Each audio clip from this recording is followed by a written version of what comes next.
Hello, and welcome to the Money Girl Podcast, a show that gives you financial tips, advice, and inspiration to live rich and love the journey. I'm Laura Adams, a personal finance expert and award-winning author based in Silicon Valley. I work as a speaker, spokesperson, writer, and consumer advocate to advance financial literacy. You can learn a lot more about me at lauradadams.com. A lot of people ask me for recommendations, so when you're at the website, you'll see my tools page. I put over 40 of my favorite tools, products, and services on one page for you. They'll really help you earn more, save more, and accomplish much more with your money, so check it out. And you'll also find a list of all my books at lauradadams.com. Today's show is for you if you're looking for ways to save for retirement, but you don't work for a company that offers a 401k. You might be self-employed as a freelancer, independent contractor, or run a small business. Or maybe you do have a day job with a 401k, but you also have a side hustle. You might be growing a side business for extra money and financial security, or with the idea that eventually you'll transition out of your day job and into being self-employed full-time. Even if working for yourself is just a distant dream right now, it's really important to understand that there are a variety of retirement options for you. I don't want you to think that the only way to have a retirement account is to be an employee at a big company. I received a question about this from a Money Girl reader named Shauna, who is really worried about her future. She says, I run a daycare from my home and only make enough to pay bills. I plan to continue my daycare for the next 7 or 8 years until my youngest child is halfway through college. At that time, I'll be in my late 40s. Will that be too late to start saving for retirement? And what's the best way to invest when you're self-employed? Shauna, thanks so much for your question. I'm going to cover some of the best retirement accounts to consider when you're self-employed. Using them could make the difference between having a comfortable, happy lifestyle in retirement or just scraping by. If you're a regular Money Girl reader or podcast listener, you know that I love retirement accounts. I recommend them because they come with fantastic tax breaks that save huge amounts of money. But they're all a little different, so they can be confusing. So I want to get you comfortable with the basics of some of the most popular types that are suitable for those who are self-employed or don't have a 401k at work. A common mistake that a lot of people make is thinking that a retirement account itself is an investment. That is not the case. Think about it like a special financial bucket where you hold investments or even cash that get special tax treatment. Once you contribute money to a retirement account, you might choose to invest it in vehicles like stocks, bonds, mutual funds, or exchange-traded funds. Or you can even keep it in a money market fund or a CD within a retirement account. Back in show number 420 called Are You Making Investing Too Complicated? I give you the basics on how to be a successful investor. So be sure to go back and listen to that episode if you haven't already. And by the way, this is episode number 422, which means there is a huge back catalog of Money Girl podcasts that you can get for free at quickanddirtytips.com.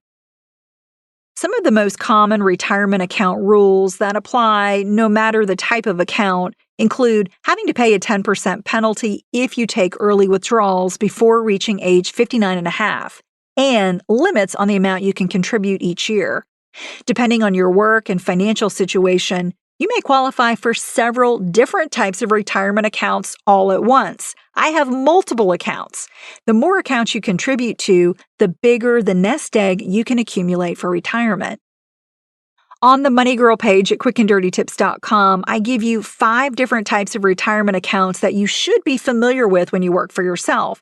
In the podcast, I'm only going to cover 4 of them, so we don't go too long. And if you're still interested, you can go to the site for that 5th type. But I'm going to tell you who each account type is best for, the main pro, con, and the maximum amount you can contribute each year. So the first account we're going to cover is a traditional IRA. An IRA is short for Individual Retirement Arrangement. That means it's a plan for individuals only. You can't own it with another person, not even a spouse. You manage every aspect of an IRA, such as opening the account, sending contributions, and deciding how to allocate your money. With any type of, quote, traditional retirement account, your contributions are tax deductible. For instance, if you earn $50,000 and contribute $5,000 to a traditional IRA, you're taxed on $45,000 of income only, not on $50,000. So you see there's a huge tax savings there.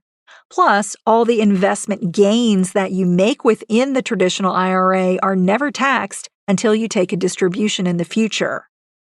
On the other hand, if you invest through a taxable brokerage account, all of the gains that you make in an account are taxed every year. So who can use it? Well, anyone with earned income under the age of 70 and a half is eligible for a traditional IRA, and that includes the self-employed and even minors who have jobs. Even non-working spouses who file taxes jointly with a working spouse qualify for a spousal IRA. A big pro of a traditional IRA is that it allows you to save for retirement and to cut your taxes in the current year. The major con is that if you or a spouse also participate in a workplace retirement plan, like a 401k or 403b, some or all of your contributions to a traditional IRA may not be tax deductible. Another negative is that it has a pretty low annual contribution limit compared to other retirement options for the self-employed. For 2015, you can contribute up to $5,500 or $6,500 if you're age 50 or older to an IRA, as long as you have that much earned income. The second account we'll cover is a Roth IRA. Now, this is subject to all of the major rules that apply to a traditional IRA, except when it comes to taxes and withdrawals. Your contributions to a Roth IRA are taxed up front, but your withdrawals that you take during retirement are completely tax-free. And speaking of withdrawals, you don't have to take any money out of a Roth IRA as long as you live. With a traditional IRA, on the other hand, you're required to start drawing down the account after you reach age 70 and a half. Additionally, you can withdraw contributions that you make to a Roth IRA before retirement without triggering any tax or early withdrawal penalties. However, that does not apply to earnings in the account, which would be subject to tax and the 10% early withdrawal penalty if you're younger than age 59 and a half. Who can use it? Well, anyone with earned income, including the self-employed and non-working spouses, may qualify for a Roth IRA. A big pro is that a Roth allows you to save for retirement and avoid paying tax on decades of earnings and growth in the account. You get the full tax benefit even if you or a spouse participate in a retirement plan at work. The major con with a Roth IRA is that there are contribution limits based on your income and your tax filing status. That means if you make over a certain amount of money, you may not qualify to contribute. However, in a recent podcast called 5 Steps to Create a Backdoor Roth IRA, I explain how you may still be able to convert money into a Roth IRA, even if you do earn more than the limit. For 2015, the maximum contribution is the same as I mentioned for a traditional IRA. You can contribute up to $5,500 or $6,500 if you're age 50 or older. Now, that limit is the total for all IRAs. For example, you could contribute $2,000 to a traditional IRA and $3,500 to a Roth IRA in the same year, but not $5,500 to both IRAs in the same year. Okay, moving on to account number 3, which is a solo 401k. While you've probably heard of a 401k plan offered by big companies, you might not know that you can also have one when you work for yourself. They go by different names, such as a solo 401k, an individual 401k, or a one-participant 401k. They're all the same thing. And you can have a traditional or a Roth solo 401k. As both the employer and the employee in your business, you can make both kinds of contributions to a solo account. That's the beauty of it. That allows you to contribute more with a solo 401k than any other type of retirement account for the self-employed. Who can use it?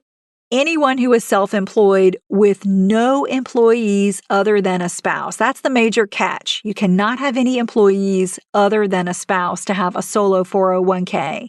The pro is that since it offers high contribution limits, it's perfect when you've got high self-employment income.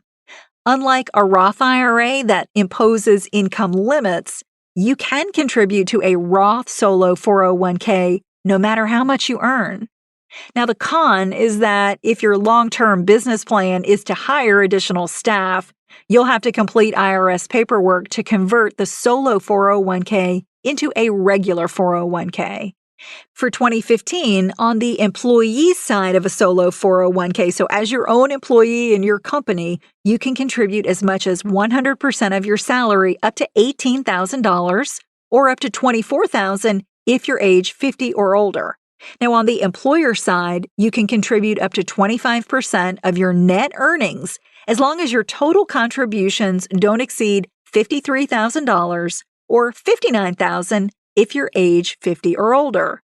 Now, I want you to be aware that if your business is a side hustle, so let's say you're doing freelance writing or weekend photography, and you also participate in a 401k at a second company, the total employee contribution that you can make to both plans is $18,000 or $24,000 if you're age 50 or older. So in other words, you can't have two 401ks. But you can also have a solo 401k in addition to a traditional IRA or a Roth IRA. However, depending on your income and tax filing status, some or all of your contributions to a traditional IRA may not be tax deductible. And the fourth and last account that we'll cover in the podcast is a SEP IRA. This is great if you've got a small business with employees or even if you don't have employees. It's one of the easiest and least expensive plans to administer. It stands for Simplified Employee Pension. And as I mentioned, it's an option for any size business or those who are self-employed with no employees. Okay, back to SEP IRAs.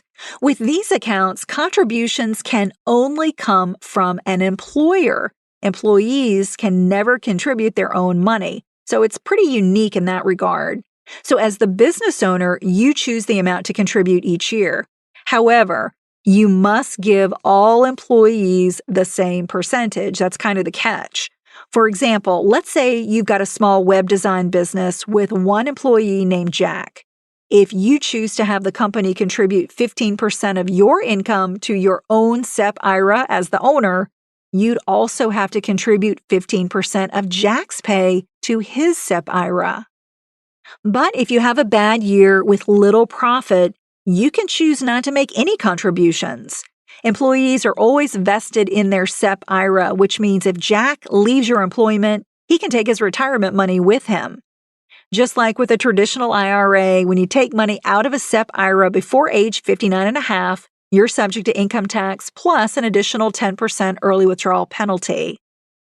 Who can use it?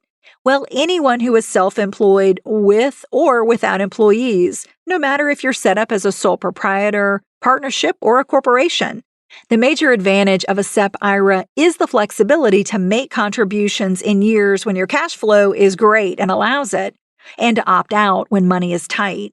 The main downside to a SEP IRA is that you must contribute an equal percentage of income to all employees, and that includes yourself. Also, there is not a Roth option or a catch-up provision that allows you to contribute more when you're over age 50. For 2015, you can make SEP IRA contributions for each of your employees, including yourself, up to 25% of each employee's compensation for a maximum amount of $53,000. You can also have a SEP IRA in addition to other retirement accounts, such as a traditional IRA or Roth IRA. You can even have a 401k or a 403b with another employer. So this is a great option if you have a day job with a 401k, but have a side hustle where you're making some good income. However, the total amount you can contribute to an employer plan plus your SEP IRA is limited to 100% of your compensation up to $53,000. And as I mentioned, the fifth account type, which is a simple IRA, is on the Money Girl page at quickanddirtytips.com. The retirement plans that I've covered in the show are the most common, but this is certainly not a complete list. To learn more, check out IRS publication 590, called Individual Retirement Arrangements, and publication 560, called Retirement Plans for Small Business, to explore options for your business endeavors. And of course, I'll have links to these in the notes for the show. If you're like Shauna and are having trouble saving for retirement because your business is just getting started, or maybe it's got irregular income, it's still important to get in the habit of saving as early as possible. Open up one of the retirement accounts I've covered here and begin setting aside even a small amount on a regular basis. While it's never too late to begin investing for retirement, you'll thank yourself later on if you get a head start now. If you need help setting up a retirement plan or you're not sure how to use multiple retirement plans properly, be sure to contact a qualified tax accountant. Paying a professional to help you maximize tax benefits for your business and your retirement accounts will pay off. Thanks so much for listening to this episode. You'll find me on Twitter under @LauraAdams. It's LauraAdams. Send me your question or comment anytime. Also, if you like the show and you have not submitted a review yet, shame on you. It's time. That's the best way to give back to the show because it really helps new listeners find us and get the information they need to live a richer life. If you're not sure how to do that, I'm going to give you a quick instruction on how to leave an iTunes rating or review for a podcast from your iPhone or your iPad. What you do is first launch Apple's podcast app. That's the purple one. Tap the search tab and enter Money Girl in the search bar at the top. Then you'll see the album art for the show at the bottom. Just tap that. Then you'll tap the reviews tab. And then you'll see write a review. So tap that. And then enter your iTunes password to log in. Then you tap stars to leave a rating. I hope you'll give us a 5. And then you enter title, text, and content to leave your review. And tap send. It's that simple. That's all for now. I'll talk to you next week, courtesy of Money Girl, your guide to a richer life.